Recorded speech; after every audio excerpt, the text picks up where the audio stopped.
Today I'm going to use a hairdryer to make some art. We will be playing with blues and silvers to make a stunning flower and accidentally do something that has never happened to me before. Please stick around until the end to see how it turns out. I hope you're good and you are ready to experiment with me. Now, I want to say a huge thank you to my lovely subscriber who reminded me that, of course, when I was asking about the new color scheme for the series, I can't forget the official AB blue. You know which one I mean? It's the cross between the Wedgwood and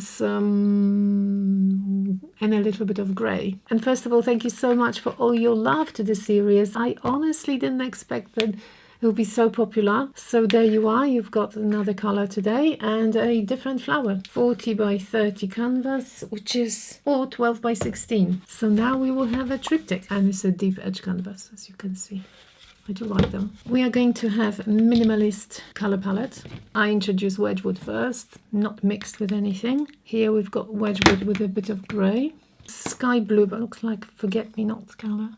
Got titanium white, but I also used pearl white. It's not only metallic, but it's got this off-white ivory cream shade. You see the difference? Definitely more creamy. So I've got those two. I've got this, and I thought I absolutely love this color. Love it. Iridescent blue-black. And believe me, it is blue-black. Look at this. You get this. Well, strange grey. However, at an angle, it's beautiful. I do want to test it. And this is the outcome. So it looks like grey, mid-grey, or silver even. I think that I might need something really dark. At the moment, I'm thinking that perhaps half of this should be turned into something more dramatic. So if I split this in half, that's what I often do. I mix one color and then I keep splitting it up. Toning, tinting. I don't know, I'll try with ultramarine first. It's super vibrant. You see, that's a bit too harsh, way too harsh. So what am I going to do? Yes, I'm going to add black. I'm going to take some, put some in. A little bit of black goes, a long way. Oh, wow, that's nice. That's a beautiful color. But if you want to make navy, this is a beautiful way of making navy. Look at this. Gorgeous. If you are new to pouring, you would like to know what's in my paint, I used 1 part of paint to 2 parts of this.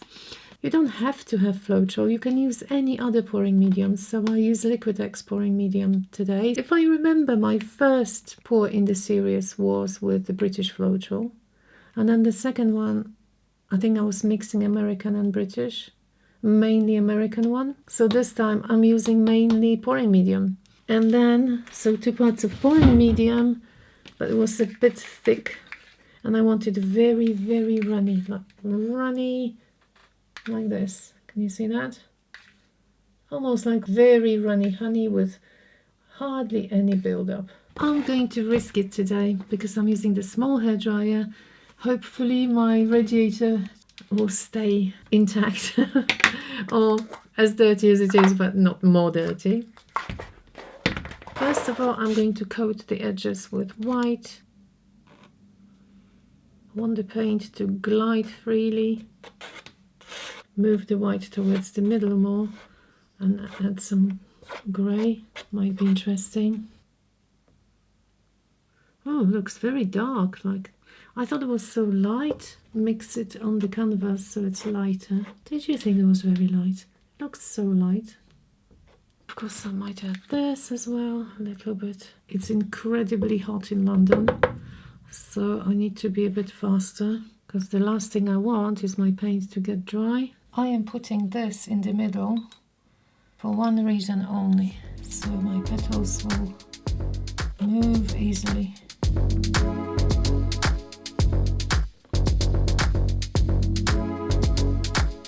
Try and draw the shapes of the petals. I don't know if I want 5 or 6.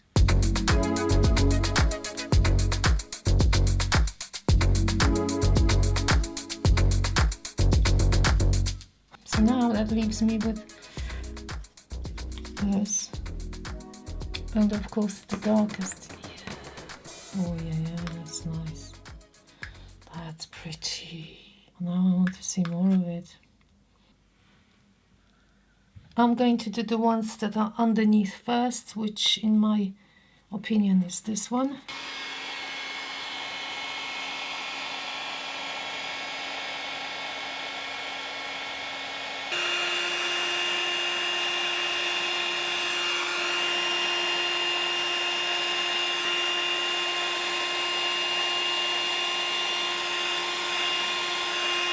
Whoa, that's something funny.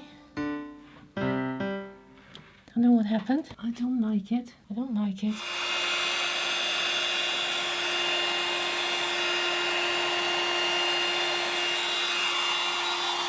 I took this section off.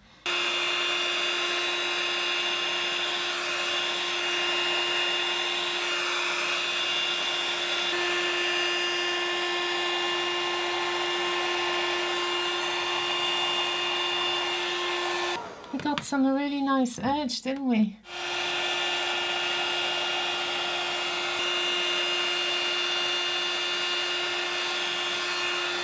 I wonder if these are cells or what are they? Okay, again, I did not want it so big, but I don't mind those patterns. Too big for me. Just like that. I will tell you the difference. The main difference using Liquitex pouring medium in comparison to Floetrol. It's so much more sticky. It's very hot. This pouring medium dries like crazy. So what if I actually get some cracks? Look, this is so bad. I had a very happy accident thanks to using Liquitex pouring medium, which made the paint super thick. I was so afraid it would crack. I covered it with a plastic box for 4 days and the layer was very thick. So now I actually, instead of painting over certain sections, I can very gently remove them. Look, everything comes off. I can repaint the background if I want to. This is hilarious. I mean, it never happened to me before. Look at this. Isn't that incredible? So I can trim whatever I need to now. Look at the thickness. This is plastic. Of course, I don't have to remove it all, but now I'm finding it so much fun. I just stumbled across this shocking result. I was going to use Posca pen, but I remembered last time we couldn't see that well. So instead, I'm using a thin brush and a white paint. I'm going to outline what I want to do with the petals so you can see better. I'm following my own patterns, the patterns of the pour to indicate the bent sections. It would probably make much more sense if instead of leaving the white lines, I apply darker color where the curves are. So again, these are the same blues I use. Prussian blue, Wedgwood, maybe ultramarine and a bit of black. Has to be darker. I hope you see the idea. I think I'm happy with it. I will be adding highlights later on, so I can darken the whole section here if I want to. And maybe I do want to because it was very grey. So let's add some blues.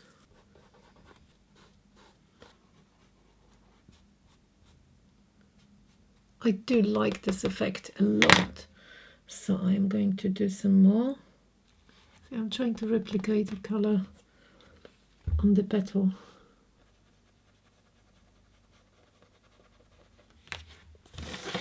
So this one is completely folded on both sides, and I think that's probably enough of the folds.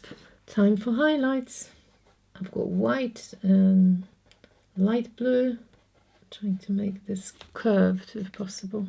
Time to decide on the midsection. Now let's try silver. And I do have the ones that I made myself. Oh, less contrast, but very, very nice together, isn't it? The more I think about it, the more I want to do something different. I'm going to go for blue here in the middle. Dark blue, very dark blue. Oh, by the way, what background would you like to see here now, since I've removed the previous one? I'm trying really hard to hear what you're saying. I might ask my lovely patrons, actually. Now I'm going to try and make it look 3D. I added some white here. I don't want it too perfect, of course. And the darker blue is serving as a background. As you can see, I'm trying to darken the bottom part.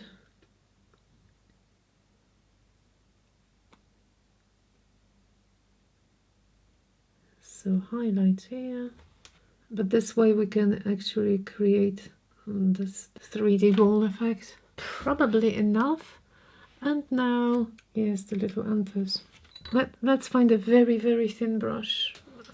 If you were asking where I got it from, I made it. Doesn't look very professional, does it? I will be using black and maybe this.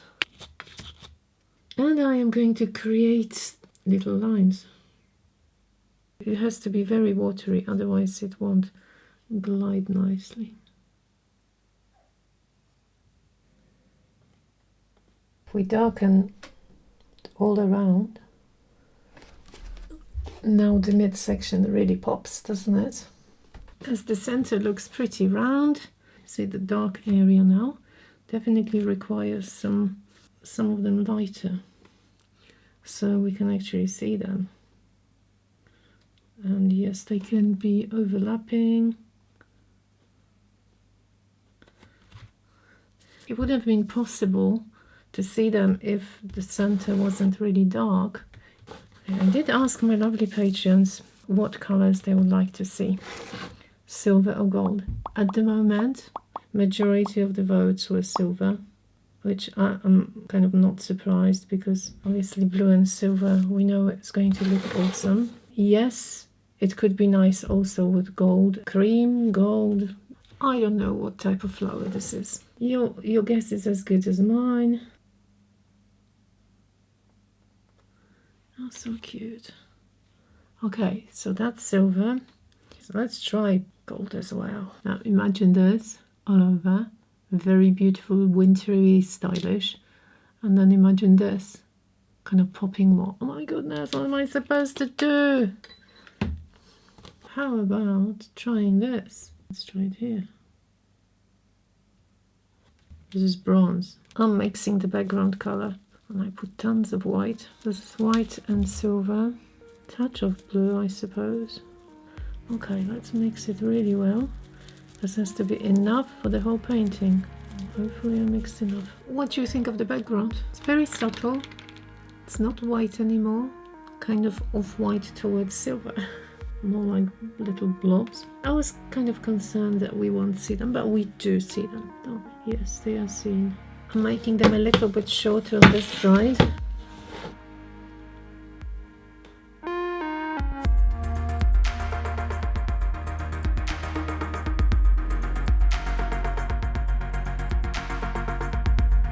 Look at these! Don't they look awesome together? I am really enjoying the series. There we go. I hope you enjoyed, and if you did, please consider leaving a like and a comment below the video. Do you think I should try recreate my little peeling accident in a future video? If you enjoyed and would like to see me slow down and go over everything in detail, check out my Patreon, where I post extended versions of my tutorials. Also, this lovely piece is for sale now on my website, abcreativeofficial.com. Thank you so much for watching, and see you next week. Bye bye!